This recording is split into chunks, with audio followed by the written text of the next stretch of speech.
১ March ২০২৬ বাবুলপুর ইটভাটা ভক্তিলতা স্মৃতি ভবন থেকে চ্যানেল আনন্দের একটি প্রতিবেদন।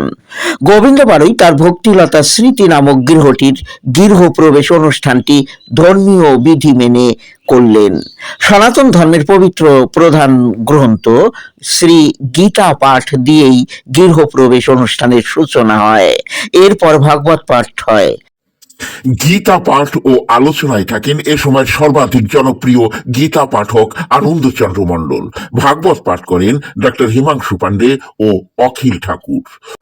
অনুষ্ঠান শেষে অতিথি সেবার আয়োজন করেন গৃহকর্তা। গঙ্গা গীতা চ সাবিত্রী সীতা সত্যবতী ব্রতা ব্রহ্মাবলী ব্রহ্মবিদ্যা ত্রিসন্ধ্যা মুক্তি গেহিনী অর্ধমাত্রা পরানন্দ তানি জপ নিত্যং নর নিশ্চল মানসং জ্ঞান সিদ্ধিং লব নিত্যং তথাস্তে পরম পদম।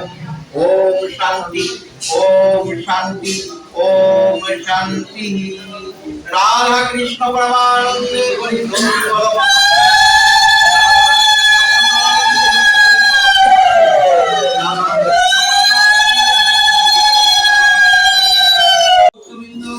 হরি ওম তৎসৎ হরি ওম তৎসৎ।